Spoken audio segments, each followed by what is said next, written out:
Saja sudah membuka Alkitab saudara bersama saya dalam kitab Efesus pasal yang ketiga.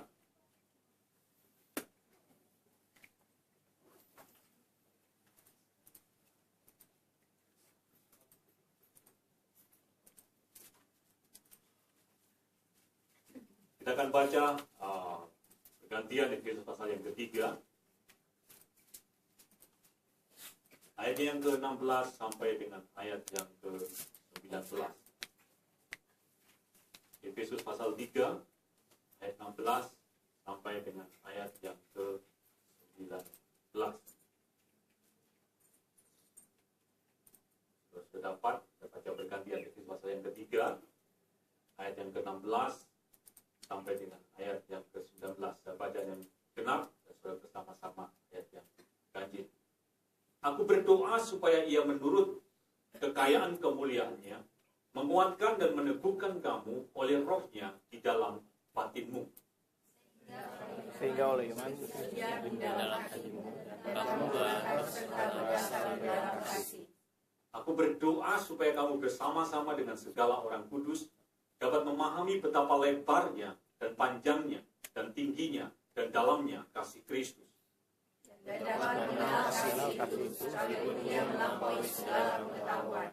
Aku berdoa supaya kamu dipenuhi di dalam seluruh kepenuhan. Amen. Saudaraku, ini doa daripada Paulus, yaitu supaya orang-orang percaya atau jemaat di Efesus waktu itu, mereka memahami kasih Kristus, dan bahkan dikatakan mereka mengenal atau mengetahui kasih Kristus. Saudaraku, saya akan berbicara pagi ini tentang bertumbuh di dalam pengetahuan ilahi. Saudara, dalam 3 bulan ini kita berbicara tentang inspirasi ilahi atau divine inspiration. Nah, saudaraku, tingkat pertumbuhan rohani kita itu sangat dipengaruhi. Saya akan berbicara pagi ini tentang bagaimana kita develop manusia roh kita. Tingkat pertumbuhan rohani kita itu sangat dipengaruhi oleh tingkat pengertian atau pengenalan kita atau pengetahuan kita akan Tuhan. Jadi tingkat kedewasaan rohani kita atau tingkat pertumbuhan kita di dalam Kristus itu sangat dipengaruhi oleh tingkat pengetahuan kita akan Allah. Jadi pertumbuhan kita itu sangat dipengaruhi dengan pengetahuan kita. Nah, karena itu untuk kita develop manusia roh kita, untuk kita membangun manusia roh kita, atau bagaimana roh kita itu bisa bertumbuh, kita harus bertumbuh tingkat pengertian kita, tingkat pengenalan kita, dan tingkat pengetahuan kita akan Allah. Nah, saya minggu yang lalu saya share tentang bagaimana kita membangun manusia roh kita. Nah, kita tahu bahwa manusia itu adalah roh yang memiliki jiwa dan tinggal di dalam tubuh. Jadi manusia yang sebenarnya itu adalah roh yang punya jiwa dan tinggal dalam tubuh. Manusia yang sebenarnya adalah roh dan jiwa itu adalah sifat daripada manusia dan tubuh itu adalah rumah dari manusia. Jadi tubuh itu adalah pembungkus atau sel dari roh manusia. Jadi manusia yang sebenarnya itu adalah roh. Nah, saya minggu yang lalu saya jelaskan sedikit.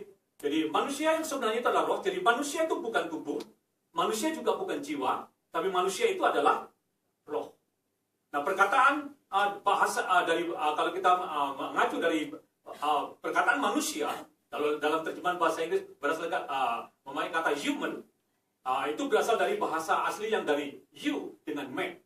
You berasal dari akar kata humus atau dirt atau tanah liat, tapi man itu berasal dari bahasa asli yang dari is atau ada nggak? Saya tulis lagi, sorry kalau saya banyak. Man berasal dari bahasa asli atau bahasa Ibrani adalah is, yang artinya itu adalah roh. Jadi human atau manusia itu adalah roh yang ada di dalam debu tanah, roh yang ada di dalam tubuh. Jadi manusia yang sebenarnya itu adalah roh yang memiliki jiwa dan tinggal dalam tubuh. Jadi manusia bukan tubuh, manusia bukan jiwa, tapi manusia itu adalah roh. Jadi roh yang tinggal di dalam tubuh. Nah, kalau saudara belajar kembali dalam Kejadian pasal pertama, waktu Tuhan menciptakan manusia dikatakan dia membentuk tanah liat dan kemudian menghembuskan napas hidup ke dalam diri manusia. Jadi tubuh manusia itu berasal dari tanah, berasal dari tanah liat atau dari debu. Tetapi roh manusia yang adalah manusia yang sebenarnya itu berasal dari Allah, karena Tuhan menghembuskan napas hidup ke dalam diri manusia. Nah, saya jelaskan kemarin bahwa Tuhan menciptakan sesuatu itu akan hidup dari bahan dari mana dia diciptakan.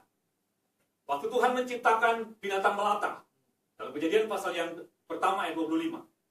Nah, dikatakan biarlah dari bumi keluar binatang yang melata, binatang merayap, dan semua binatang yang berkeliapan di muka bumi. Jadi binatang melata itu dikatakan keluar dari bumi atau diciptakan dari bumi, dari tanah. Coba kita lihat tadi Kejadian pasal pertama, supaya kita boleh mengerti. Sedikit saya bawa saudara. Kejadian pasal yang pertama, ayat yang ke-25. Allah menjadikan segala jenis binatang liar dan segala jenis ternak dan segala jenis binatang melata di muka bumi. Dan Allah melihat bahwa semuanya itu, dikatakan semuanya itu baik. Ayat 24 sebenarnya dikatakan begini, berfirmanlah Allah, hendaklah bumi mengeluarkan segala jenis makhluk yang hidup, ternak dan binatang melata dan segala jenis binatang liar, dan jadilah demikian. Jadi dikatakan binatang melata atau binatang merayap atau semua binatang yang bergerak di muka bumi ini diciptakan dari tanah, dari bumi. Nah, karena itu Tuhan menciptakan sesuatu dan sesuatu itu akan hidup dari bahan dari mana dia diciptakan. Mari saya berikan satu contoh, lembu diciptakan atau berasal dari bumi. Karena itu dia hidup dari semua nutrisi yang berasal dari bumi ini. Lembu hidup dari rumput hidup dari bumi. Jadi lembu hidup dari semua nutrisi yang berasal dari bumi. Saudara teliti lagi kambing ataupun anjing. Mereka semuanya diciptakan dari bumi. Karena itu mereka hidup dari semua nutrisi yang berasal dari bumi. Kambing hidup juga dari rumput, anjing hidup dari mungkin dari daging, atau semuanya berasal dari bumi. Nah, tubuh manusia diciptakan dari tanah liat. Karena itu tubuh manusia yang adalah rumah ini, itu hidup juga dari semua nutrisi yang berasal dari bumi ini. Nah, itu Yesus berkata manusia hidup bukan hanya dari roti saja, tapi dari setiap firman yang keluar dari mulut Allah. Nah, tubuh manusia itu diciptakan dari tanah, karena itu hidup dari semua nutrisi yang dari bumi. Jadi kita hidup dari nasi, hidup dari roti, kita hidup dari daging, ataupun dari semua tumbuh-tumbuhan atau buah-buahan yang berasal dari bumi. Itu tubuh manusia. Nah, sedangkan roh manusia, yang adalah manusia yang sebenarnya, itu berasal dari Allah. Waktu membentuk manusia dari debu tanah dan kemudian menghembuskan nafas hidup ke dalam hidung atau ke dalam hidup manusia. Dan kemudian manusia menjadi makhluk yang hidup. Jadi manusia sama roh itu berasal dari Allah. Nah, karena itu manusia yang adalah roh, yang manusia yang sebenarnya ini, tubuh ini adalah pembungkus, tubuh ini adalah rumah.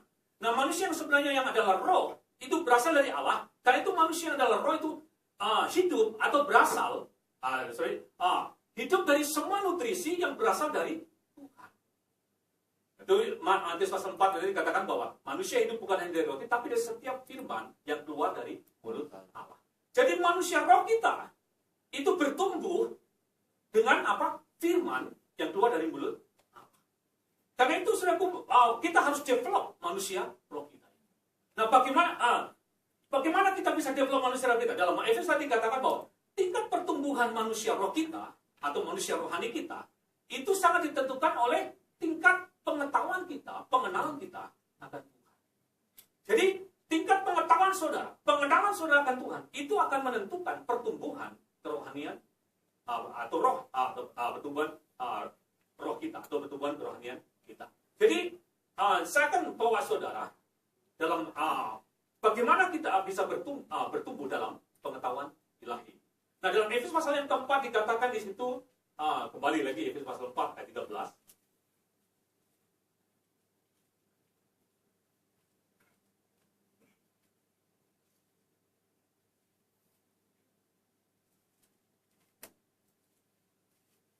Pengetahuan, tingkat pertumbuhan kerohanian kita, atau tingkat pertumbuhan roh kita, itu sangat dipengaruhi oleh pengetahuan kita akan Tuhan. Jadi pengetahuan kita akan firman, pengetahuan kita akan Tuhan, itu akan mempengaruhi tingkat pertumbuhan kita. Nah, Efesus pasal yang ketiga, ayat yang ke-16, tadi katakan demikian, ayat 13, kebacakan, Efesus pasal 3,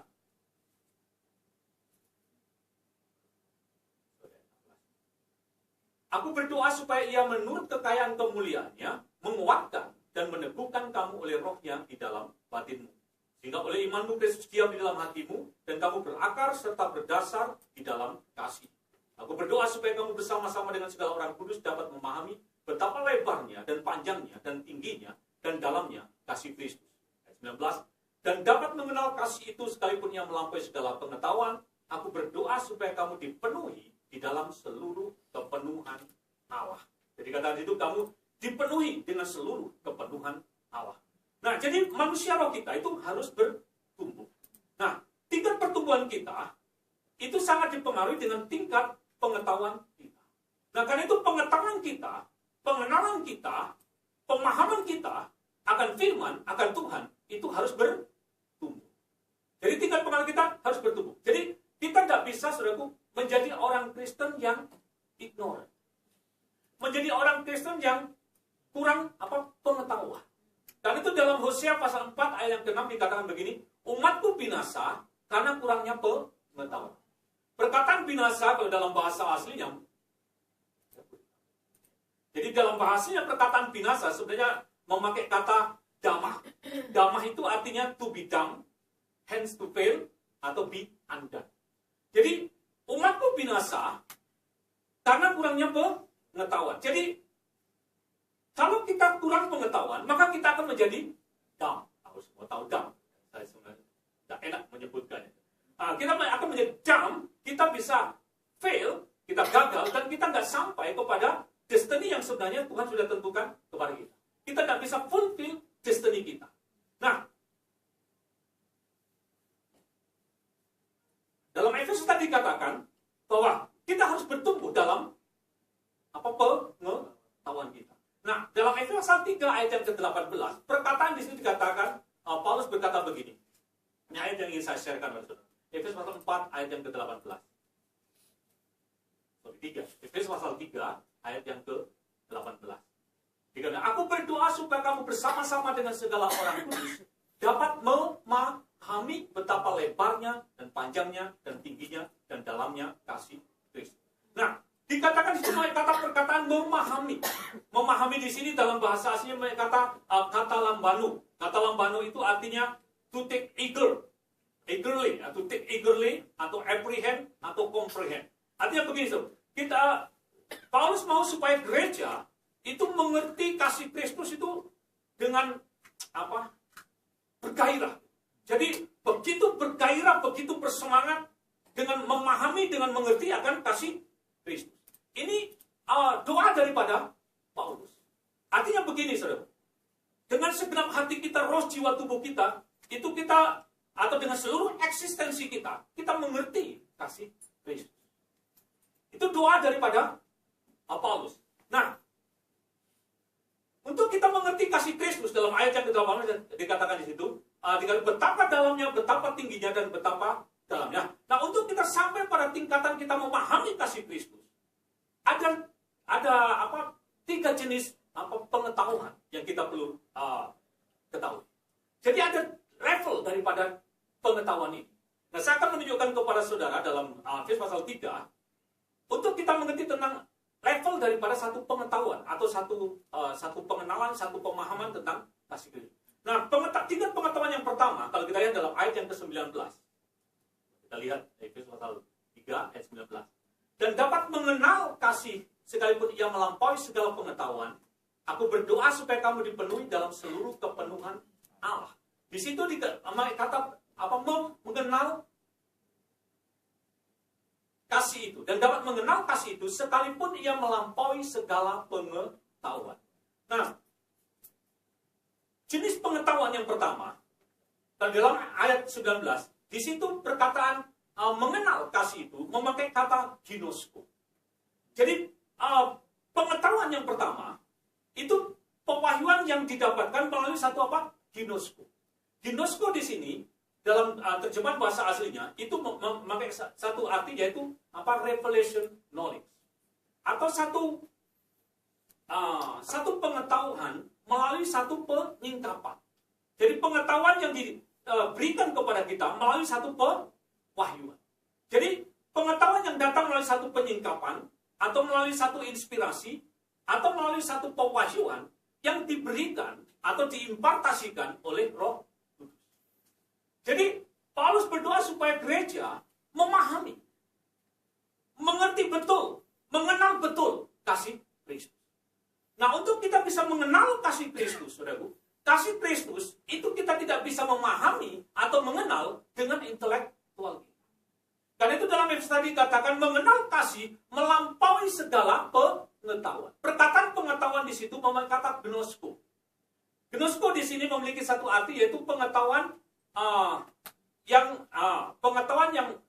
boleh ditampilkan tadi. Kataan apa?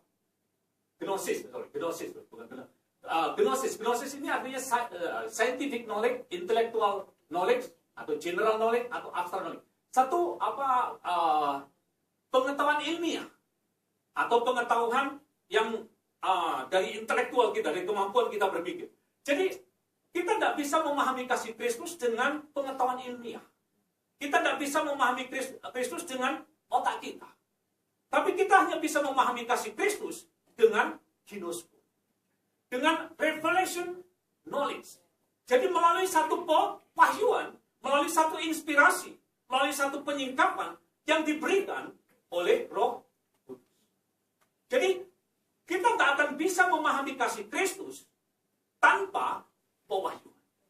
Karena itu kalau saudara mengerti, saudara, berita tentang salib tidak bisa dimengerti oleh intelek manusia. Salib tidak bisa dimengerti oleh pengetahuan ilmiah. Karena itu kalau saudara dalam 1 Korintus pasal pertama, coba ayat 13, Paulus berkata demikian, berita tentang salib itu bagi orang Yahudi itu adalah satu batu sandungan, tapi bagi bukan orang Yahudi atau orang Yunani yang berbicara, yang banyak berbeda dalam pengetahuan, itu adalah satu kebodohan. 1 Korintus 1 ayat 13. 1 Korintus 1 ayatnya yang ke 13. Katakan demikian.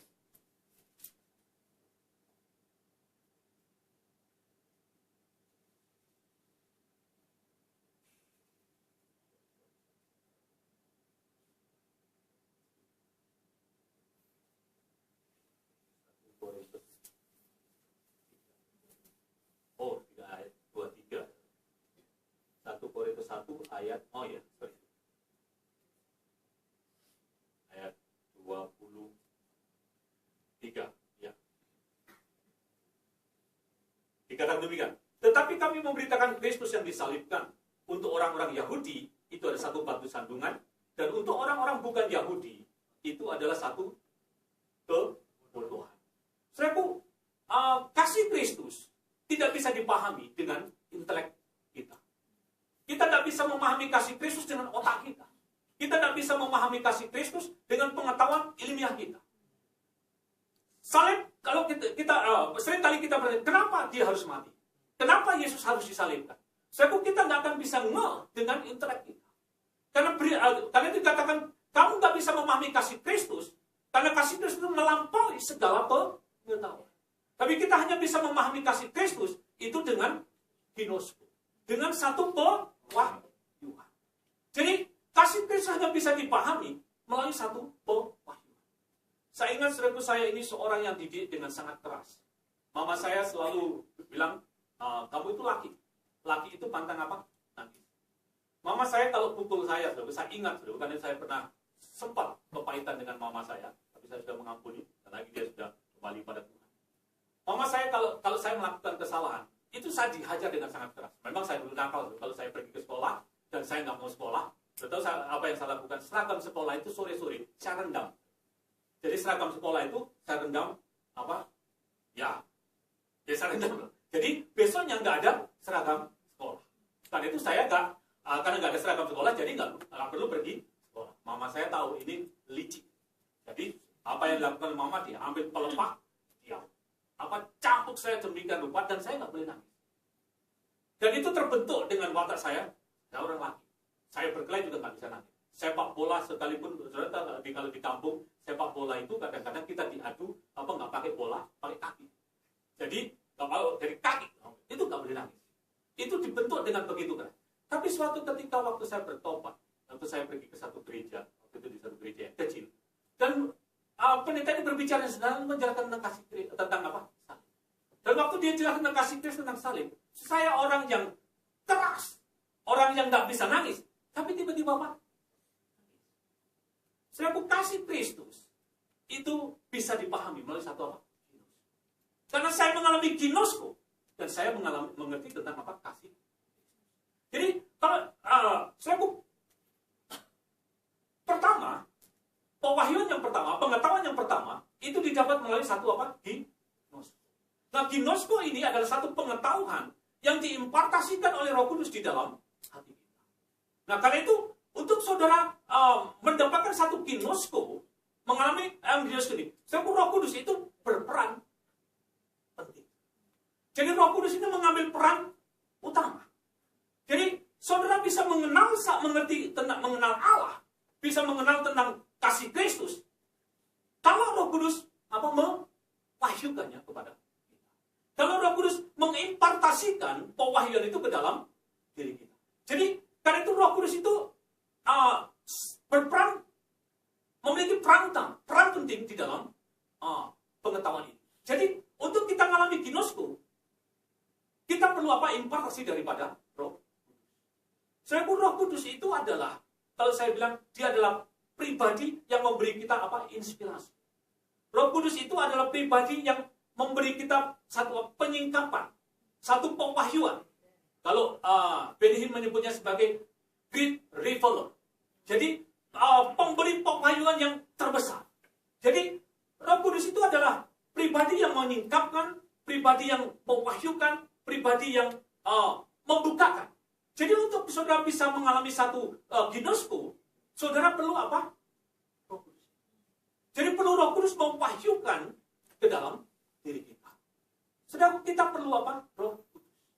Saudara tahu bahwa nggak ada seorang pun bisa mengenal Yesus tanpa pewahyuan dari Roh Kudus.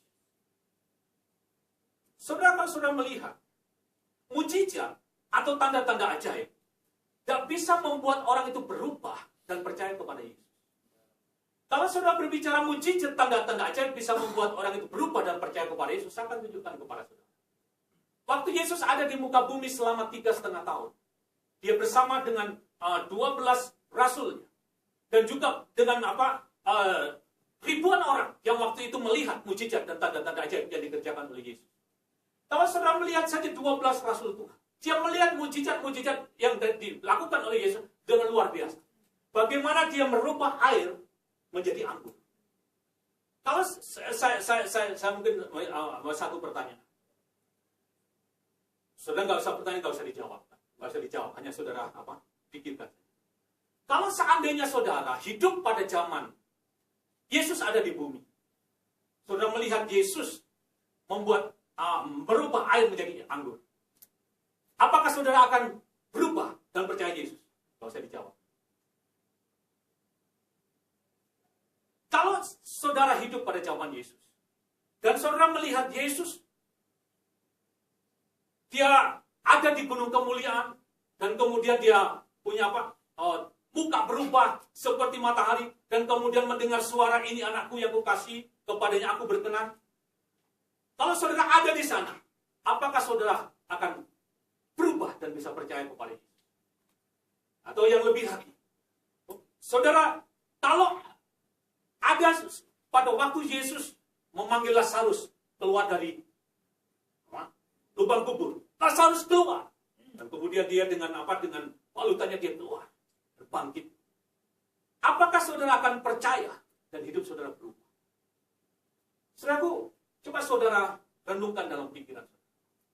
Kalau saudara melihat 12 rasul Tuhan, mereka melihat mujizat-mujizat Yesus yang luar biasa, waktu dia ada di muka bumi. Dia melihat air menjadi anggur. Dia melihat orang buta, Bartimeus yang buta, melihat. Dia melihat bagaimana orang lumpuh yang ada di kolam Bethesda berjalan. Dia melihat Lazarus yang mati sudah 4 hari, sudah 4 hari dibangkitkan. Dan kemudian dia melihat bagaimana Yesus waktu mereka sedang ada di perahu dan dia berjalan di atas air di danau Galilea. Kalau saudara melihat murid-murid Yesus melihat mujizat-mujizat yang luar biasa. Tapi kalau saudara lihat, apakah murid-murid Yesus, Rasul-Rasul Yesus, mereka berubah dan percaya kepada Yesus? Saudaraku, kalau saudara jawabannya adalah, kenapa saya buktikan? Waktu Yesus mati di atas kayu salib, semua murid-murid Tuhan, 12 Rasul Tuhan, mereka menanyakan, apakah dia ini betul Mesias? Dan bahwa bukan hanya itu, mereka tinggalkan Yesus dan mereka pergi dengan pekerjaan mereka masing-masing. Mereka lihat mujizat, tapi mereka nggak percaya. Mereka nggak percaya, mereka meragukan apakah betul Yesus Mesias. Saudaraku, mujizat tanda-tanda ajaib tidak bisa membuat saudara percaya dan mengenal. Tetapi yang membuat kita itu bisa mengenal Yesus, bisa percaya Yesus, karena Roh Kudus yang mewahyukannya kepada kita. Karena itu dalam 1 Petrus dikatakan, tidak ada seorang pun bisa mengaku Yesus adalah Tuhan kalau tidak dari Roh. Saudaraku, hanya Roh Kudus yang bisa mewahyukan Yesus kepada saudara. Hanya Roh Kudus yang bisa membuat Yesus menjadi real dalam hidup kita. Karena itu kita perlu apa? Roh. Saudara lihat ketika murid-murid Tuhan, mujizat tidak bisa membuat mereka percaya. Tetapi setelah hari Pentakosta, Roh Kudus turun ke atas mereka. Dan saudara tahu, apa yang terjadi? Petrus, Rasul-Rasul yang lain, ketika mereka menerima Roh Kudus, mereka baru, lalu dia adalah Tuhan. Karena itu Petrus berani berkhotbah di hadapan ribuan orang, dan 5.000 orang bertobat. Dan mereka mengenal Yesus adalah Tuhan. Saudaraku, yang membuat kita berubah, yang membuat kita bisa mengenal Yesus, percaya Yesus, itu adalah Roh. Karena itu, Roh Kudus itu adalah pribadi yang mewahyukan. Pribadi yang menyingkapkan. Pribadi yang membuka. Kita perlu, dan itu sangat penting, saudara, persekutuan dengan apa? Roh Kudus. Kita perlu Roh Kudus dalam hidup kita. Sebab tanpa Roh Kudus, saudara nggak akan bisa memahami atau mengenal Allah dengan benar. Saya coba tunjukkan satu ayat dalam Yohanes pasal 16. Ada satu ayat yang bagus. Yohanes pasal 16. Roh Kudus adalah pribadi yang membuat kita mengerti atau mengenal Kristus. Roh Kudus adalah pribadi yang memberikan inspirasi, pribadi yang menyingkapkan. Dalam Yohanes pasal 16.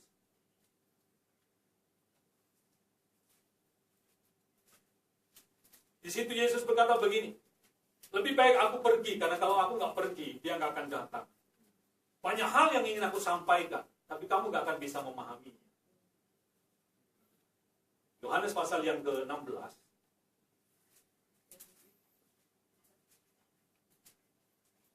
Yohanes pasal yang ke-16. Ayat yang ke-7 sampai dengan ayat yang ke-15. Kita baca bergantian.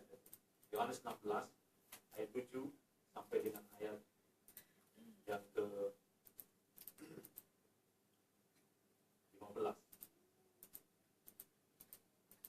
Kita baca di Ganjil, sudah baca ayat yang genap. Namun benar yang kukatakan ini kepadamu adalah lebih berguna bagi kamu jika aku pergi. Sebab jikalau aku tidak pergi, penghibur itu tidak akan datang kepadamu. Tetapi jikalau aku pergi, aku akan mengutus dia kepadamu. Dan kalau dia datang, ia akan mendusahkan dunia akan dosa, kebenaran dan penghakiman. Akan dosa karena mereka tidak percaya kepadaku. Akan kebenaran Karena aku pergi kepada Bapa dan kamu tidak melihat aku lagi. Akan penghakiman karena penguasa dunia ini telah dihukum.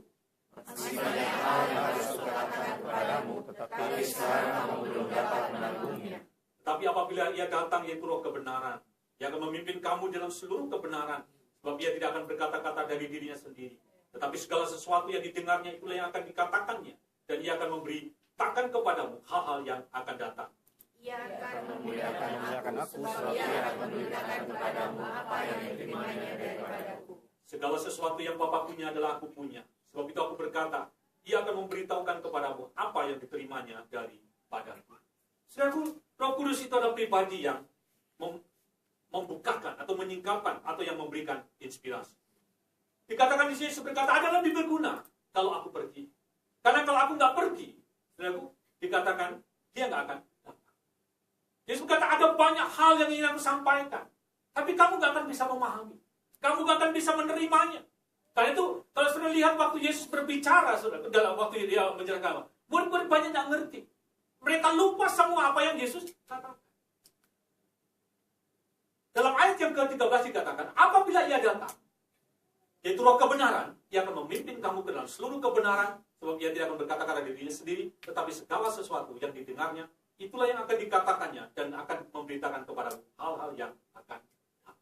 Jadi saudara, Roh Kudus itu adalah pribadi yang mewahyukan, yang menyingkapkan kepada kita. Jadi untuk saudara bisa memahami atau mengenal Allah, kita nggak bisa memahami dengan intelek kita. Kita nggak bisa memahami dengan pengetahuan ilmiah kita atau pengetahuan umum. Tapi kita hanya bisa memahami tentang kasih Allah. Kita bisa mengenal Allah melalui ginosko. Jadi kita perlu ginosko. Satu, revelation knowledge. Nah, revelation knowledge ini yang diberikan atau diimpartasikan oleh Roh Kudus ke dalam diri kita. Jadi mengenal kasih Allah atau pengetahuan yang pertama itu adalah apa? Ginosko. Yaitu revelation knowledge.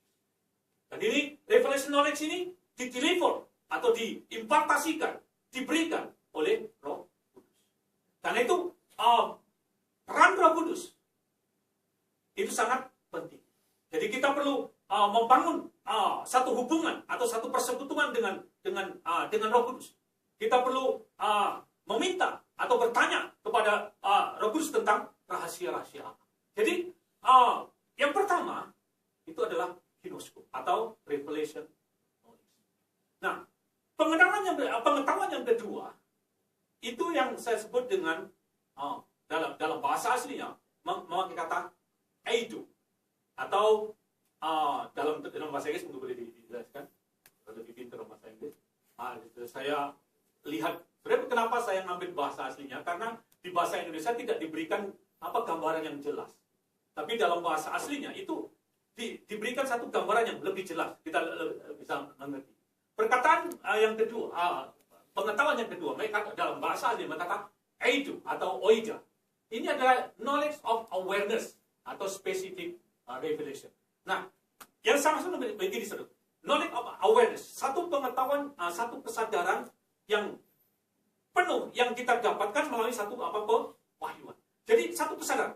Nah, pengetahuan ini yang membuat kita sadar secara penuh atau pewahyuan yang kalau saya jelaskan lebih lagi. Pewahyuan atau yang disingkapkan melalui satu perjalanan rohani atau satu investigasi rohani. Dan pengetahuan ini yang membuat saudara bisa membuat satu kesimpulan, conclusion. Jadi pengetahuan ini adalah spesifik revelation. Jadi satu pengetahuan yang saudara diwahyukan dan kemudian saudara renungkan dengan satu perjalanan rohani, satu investigasi rohani, dan kemudian saudara membuat satu kesimpulan. Sekarang saya tahu. Jadi itu perkataan apa? Eidu atau oija. Jadi satu knowledge of awareness. Nah, kan saya akan memberi contoh, coba kita lihat dalam Roma pasal yang ke-8 ayat 28. Dia memakai kata kita tahu. Perkataan kita tahu itu eidu. Roma pasal 8 ayat 28.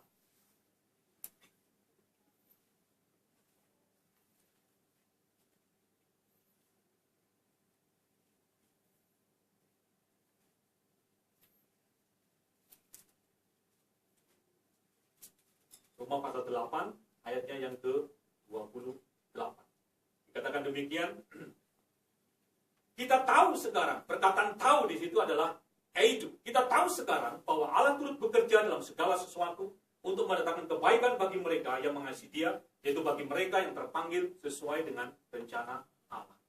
Jadi pengetahuan Jadi ada knowledge of awareness atau the completion of knowledge atau specific revelation. Jadi satu pengetahuan yang lengkap yang didapatkan melalui satu pewahyuan yang direnungkan dan kemudian dihidupi sampai kita bisa membuat satu apa? Kesimpulan. Jadi saudara, artinya saudara, orang Jawa bilang ngeh. Saya tahu. Jadi ini itu. Jadi Paulus dalam Roma pasal 8 dikatakan, kita tahu sekarang bahwa Allah turut bekerja dalam segala hal untuk dan kebaikan bagi orang yang mengasihi Dia. Jadi dia melalui satu perjalanan rohani, melalui satu investigasi, melalui satu informasi atau satu observasi, dan kemudian dia membuat satu kesimpulan.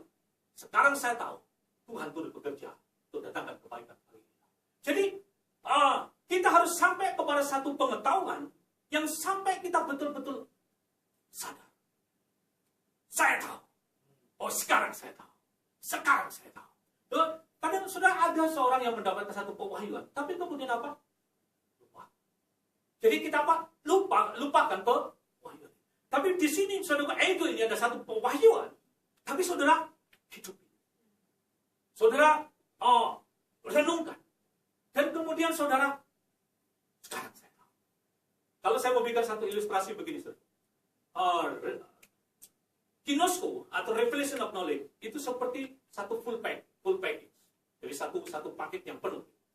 Tapi itu adalah waktu paket itu diberikan kepada saudara dan saudara bukanya. Oh ini. Jadi itu perkataan apa? Itu. Jadi saudara sadar. Ini kita harus sampai di sini. Jadi bukan hanya sekedar revelation, tapi kita perlu apa? Sadar. Saya tahu. Nah, ketika saudara saya tahu, wah, ini saudara yang membuat kita menjadi orang yang Kristen yang dinamis. Jadi saya tahu. Nah, saya memberikan contoh yang lain perkataan saya tahu. Dalam kitab ada satu ayat, nggak salah kitab 2 Timotius, yang Paulus berkata demikian. Aku tidak malu tentang Injil, karena aku tahu kepada siapa aku percaya. Jadi perkataan di situ mengatakan, aku tahu kepada siapa aku percaya. Jadi dia betul-betul memahami siapa yang dia percaya. Dia memahami tentang Allahnya. Jadi kita harus sampai di sini. Jadi satu kesadaran penuh tentang apa yang kita ketahui. Jadi kita sadar. Jadi kesadaran ini sangat penting. Karena tingkat kesadaran ini, minggu yang lalu saya katakan bahwa kalau kita punya kesadaran, tingkat kesadaran akan Allah tinggi, kita nggak akan takut dengan apapun juga. Jadi kita harus punya tingkat kesadaran ini. Jadi I know, saya tahu, saya sadar. Ini. Nah, ini yang dikatakan oleh Paulus. Satu juga lagi. Yohanes juga dalam kitab 1 Yohanes pasal yang ke-5. 1 Yohanes pasal yang ke-5. Coba kita lihat sebentar 1 Yohanes pasal 5. Ini memang kata oija atau eido.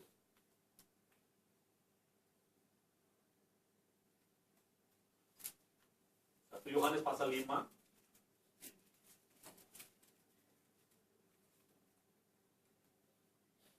ayatnya yang ke-12.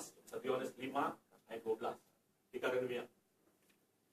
Berikan satu kesimpulan, satu conclusion. Barang siapa memiliki anak, ia memiliki hidup. Barang siapa tidak memiliki hidup, ia tidak. Barang siapa tidak memiliki anak, ia tidak memiliki hidup. Jadi Yohanes ini dia mendapatkan satu pewahyuan tentang hidup yang kekal. Dan kemudian dia melalui satu investigasi rohani, melalui satu perjalanan, dan kemudian dia menyimpulkan. Inilah kesaksian. Inilah kesimpulan. Bahwa barang siapa memiliki anak, dia memiliki hidup. Barang siapa tidak memiliki anak, dia tidak memiliki hidup. Nah, ayat yang selanjutnya, coba satu juga berkata, eido ini. Nah, dalam ayat yang ke-18 sampai 20. Ayat 18 sampai dengan ayat 20. Dikatakan di sini, kita tahu, perkataan tahu, eido, bahwa setiap orang yang lahir dari Allah, semua orang percaya, tidak berbuat dosa. Tetapi dia yang lahir dari Allah melindunginya, dan si jahat tidak dapat menjamahnya. Dalam ayat 19, kita tahu bahwa kita berasal dari Allah, dan seluruh dunia berada di bawah kuasa si jahat. Ayat 20. Akan tetapi kita tahu bahwa anak Allah telah datang dan telah mengaruniakan pengertian kepada kita, supaya kita mengenal yang benar, dan kita ada di dalam yang benar, dan di dalam anaknya, Yesus Kristus. Dia adalah Allah yang benar dan hidup yang tetap. Selain itu perkataan itu. Jadi Yohanes melalui satu perjalanan rohani, investigasi rohani. Kemudian dia menyimpulkan. Dalam ayat yang ke-18 tadi dikatakan, kita tahu bahwa orang yang lahir dari Allah gak akan bisa berbuat dosa. Artinya dengan kata lain begini, kalau kita lahir dari Allah, ya diinvestigasi karena kita lahir dari Allah, benih ilahi itu ada dalam diri kita nggak akan bisa berbuat dosa. Artinya kita nggak akan ingin berbuat dosa. Mungkin tubuh bisa berdosa, tapi kita nggak ingin berdosa. Karena itu yang memampukan kita untuk kita bisa hidup apa? Suci. Jadi dia melalui satu perjalanan rohani, dia menyimpulkan orang yang lahir dari Allah nggak akan bisa berbuat dosa. Dan kemudian ayat yang ke-19 dikatakan di situ bahwa orang yang lahir dari dikatakan bahwa kita berasal dari Allah dan seluruh dunia berasal dari bahwa kuasa jahat. Ayat 20 bahwa kita ada di dalam yang benar. Karena kita ada di dalam Allah, kita memiliki Allah yang benar dan kita ada di dalam yang benar. Jadi ini perkataan itu. Jadi pengetahuan yang pertama itu adalah satu ginos, yaitu pewahyuan yang diberikan melalui Roh Kudus.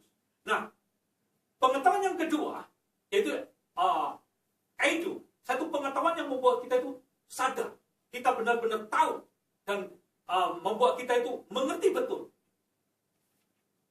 tentang Tuhan. Jadi itu jenis pengetahuan yang kedua. Nah, sekarang yang ketiga yang ingin saya bagikan untuk saudara mengerti. Yang ketiga perkataan yang dipakai itu adalah epignosis. Dalam bahasa dalam Efesus pasal yang ketiga tadi perkataan yang dipakai adalah epignosis. Epignosis ini dalam coba kembali ke Efesus pasal 1 ayat 17. Perkataan memahami.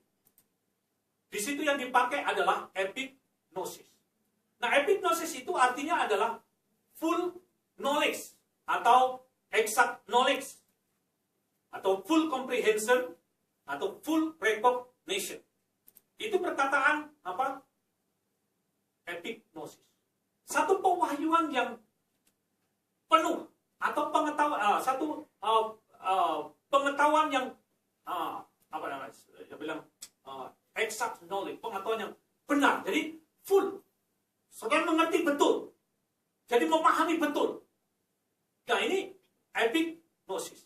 Jadi ini Tuhan ada pada supaya kita epignosis, memahami betul, ngerti betul. Nah, perkataan epignosis itu dalam terjemahan Asia itu diterima memiliki arti juga dia. Satu revelation with participation. Jadi pewahyuan yang diterima dengan melibatkan satu apa? Partisipasi kita. Nah, perkataan epignosis ini juga kalau saya bilang ada satu pewahyuan atau satu penyikapan yang menjadi satu dengan pengetahuan yang telah kita ketahui. Jadi, satu pewahyuan atau satu pengetahuan yang menjadi satu dengan apa yang kita ketahui.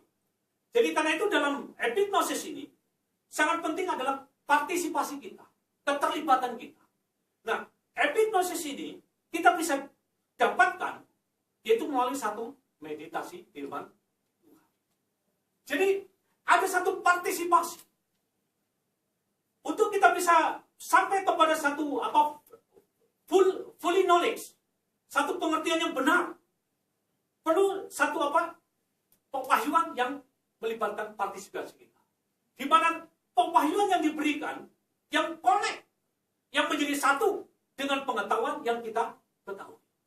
Karena itu, saudaraku, sangat penting saudara meditasi firman Tuhan. Sangat penting saudara merenungkan firman Tuhan. Ketika saudara merenungkan firman Tuhan, saudara memperoleh satu pengetahuan. Dan kemudian pengetahuan yang saudara ketahui itu, Tuhan mewahyukannya, dan itu connect. Dan sehingga saudara berkata, ini benar. Jadi, ini epignosis. Satu pengetahuan yang penuh. Jadi, kita yang orang percaya, kita harus punya, sampai pada satu level, fully knowledge. Satu pewahyuan yang penuh, satu pengetahuan yang penuh, satu pengetahuan yang benar. Jadi, saudara harus sampai di sini. Karena itu, kita harus apa? Meditasi firman. Kita harus renungkan firman. Saya ingat suatu saat, saya mendisiplin diri saya membaca, merenungkan firman Tuhan. Perkataan merenungkan itu adalah belajar. Perkataan merenungkan itu adalah mengucapkan. Perkataan merenungkan itu adalah mendeklarasikan. Saya suka belajar firman Tuhan. Saya setiap hari, waktu saya pertama kali bertobat, saya disiplin diri saya baca 6 pasal. Waktu saya masuk sekolah Alkitab, saya disiplin diri saya baca Alkitab 15 pasal. Semester kedua naik 25 pasal. Semester ketiga saya naik 40 pasal. Sampai semester yang berikutnya saya naik 40 halaman. Saya baca, saya renungkan firman Tuhan. Saya waktu belajar menggali firman Tuhan, banyak pengetahuan yang saya ketahui. Sampai suatu saat, saudaraku, saya yang sederhana, waktu saya mengalami suatu keadaan yang sangat sulit, di mana waktu pemimpin saya membuat satu keputusan untuk tidak memberikan beasiswa sekolah, tapi tidak memberikan beasiswa penuh, yaitu untuk makan, termasuk makanan. Nah, suatu ketika saya mengalami yang namanya tidak bisa makan. Saya pernah cerita waktu saya di sekolah Alkitab. Pertama saya masuk, Pak Alek subsidi penuh. Jadi sekolah dibayar, makan juga di dalam. Semuanya full pack.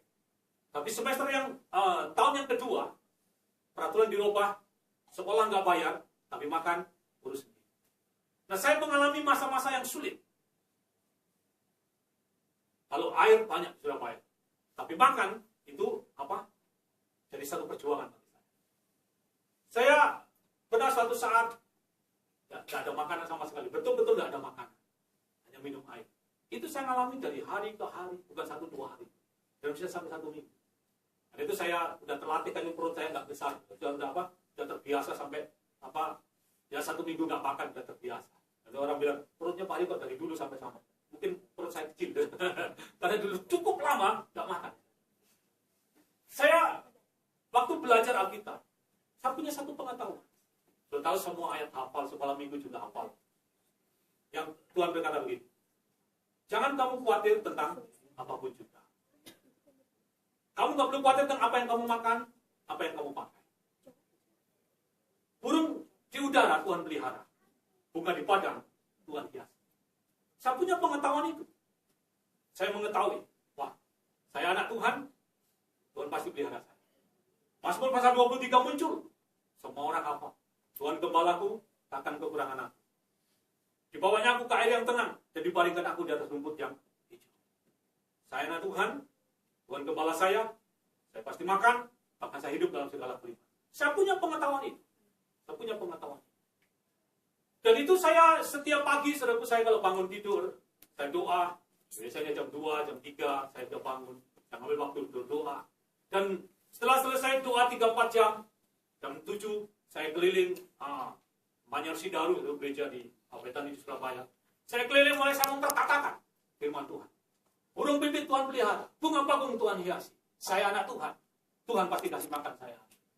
Tuhan gembalaku, takkan kekurangan. Saya ucapkan, tapi hari itu juga enggak. Besoknya lagi saya perkatakan yang sama, Suatu saat, saudaraku, saya mendapatkan satu pewahyuan ketika saya selesai berdoa. Saya mendapatkan satu pewahyuan tentang Elia dengan burung gagak. Dan waktu Tuhan membukakan Elia dengan burung gagak, Elia pergi ke satu tempat di daerah Sungai Kering. Dan kemudian ada burung gagak yang bawa roti panggang dan daging kepada Elia. Waktu itu pewahyuan dibukakan kepada saya mulai Tuhan membuka kepada saya. Bayangkan, burung gagak bisa kasih makan Elia. Mulai diterjemahkan burung gagak. Burung gagak, kamu tahu burung gagak? Burung gagak itu binatang yang makan kotor bahkan bangkai. Jangankan ngasih daging yang segar, bangkai saja dimakan. Tuhan wahyukan kepada saya tentang seorang burung gagak yang makanannya bangkai saja dimakan, tapi bisa ngasih yang segar kepada Elia. Tuhan mewahyukan kepada saya begini, Tuhan, saya tinggal di Surabaya, ada 3 juta orang di Surabaya. Kalau Tuhan bisa gerakan burung gagak yang rakus, burung gagak yang tamak, untuk kasih makan Elia, Masa Tuhan tidak bisa gerakkan satu hati dari 3 juta orang kasih makan saya hari ini? Wah, saya mengerti satu-satu yang namanya apa? Pengetahuan yang fully knowledge ini. Saya mengerti betul. Apa yang saya renungkan, saya mengetahuinya, dan kemudian Tuhan mewahyukannya, itu connect dengan saya. Dan saya yakin betul, saya pasti makan. Dan saya tahu apa yang terjadi. Saya mengalami betul. Orang yang dari diakonia, itu saya pernah cerita, saya tinggal di satu tempat, di satu losmen ini, sebelahnya itu ada orang yang dipelihara oleh diakonia. Hari-hari gereja kasih makan dia. Tapi pada waktu saya sangat mengalami fully knowledge ini, yang om yang yang dipelihara oleh diakonia ini, dipedulikan oleh saudaranya tiba-tiba. Akhirnya, karena sudah tahu, saudaranya kalau kunjungi itu bawa makanan yang cukup banyak. Jadi akhirnya makanan yang dari diakonia ini dipindah ke saya. Saya mengalami itu sampai 6 bulan. Jadi seorang diakonia yang dipelihara oleh diakonia ini ngasih makan. Jadi dan dari semenjak itu saya yakin betul saya nggak akan kekurangan dalam hidup saya. Saya mulai punya satu pemahaman, satu keyakinan, satu pengetahuan yang penuh bahwa Tuhan itu adalah gembala saya dan Dia pasti pelihara saya. Saya nggak akan kekurangan masalah apa yang saya makan, apa yang saya mau pakai, apa yang saya naikin, apa yang saya tinggalin. Saya nggak akan kurang. Saya yakin betul. Karena itu saya punya satu keyakinan betul tentang Yehova Jireh. Itu saya betul-betul full sampai saat ini. Jadi semenjak saya selesai Alkitab, lulus sekolah Alkitab, saya mau pergi kemana, saya yakin betul akan penyediaan Tuhan. Sampai saat ini. Itu fully knowledge. Itu karena berasal dari apa yang kita renungkan. Dan kemudian menjadi satu dengan apa yang Tuhan wahyukan kepada kita. Jadi kita harus sampai pada satu yang namanya memahami. Satu fully knowledge. Satu exact knowledge. Satu pewahyuan yang betul. Jadi satu kebenaran yang bilang yang absolute. Jadi kita harus sampai kepada tahapan ini. Jadi yang pertama itu adalah ginosko. Ginosko itu adalah satu pewahyuan yang diberikan oleh Roh Kudus kepada kita. Yang kedua itu ada satu pengetahuan, satu pengetahuan yang membuat kita sampai sadar. Di mana kita hidupi pewahyuan itu dan kita renungkan, kita investigasi sampai kita sadar betul dalam mata. Nah yang ketiga, kita sampai pada namanya fully happy. Jadi fully knowledge, kita ngerti betul. Dan ini kita dapatkan melalui satu yang namanya meditasi firman Tuhan. Jadi pewahyuan yang dengan partisipasi kita. Jadi kan itu sangat penting saudara merenungkan firman Tuhan. Kita perlu membaca, menggali, makan firman Tuhan ini. Saudara perlu renungkan firman Tuhan. Karena itu adalah kebutuhan saudara. Jadi kita perlu apa? Firman Tuhan. Renungkan firman Tuhan. Ketika sudah merenungkan firman Tuhan, maka Tuhan akan memberikan kepada saudara apa? Tingkat pengetahuan saudara akan bertumbuh. Maka roh saudara akan kuat, roh saudara akan dewasa. Dan kita akan mengalami yang namanya kepenuhan Kristus. Jadi kita bertumbuh ke arah Kristus yang adalah kepala. Jadi saudara akan mengalami kepenuhan Kristus. Di mana saudara akan menjadi dewasa dan menjadi serupa dengan Allah. Amin. Jadi yang pertama apa? Wahyuan. Satu yang diberikan oleh Tuhan. Yang kedua, itu. Kita sadar. Sampai kita sadar akan pewahyuan atau pengetahuan. Yang ketiga, kita epignosis. Satu pengertian yang penuh, satu pewahyuan yang penuh, satu kebenaran yang absolut.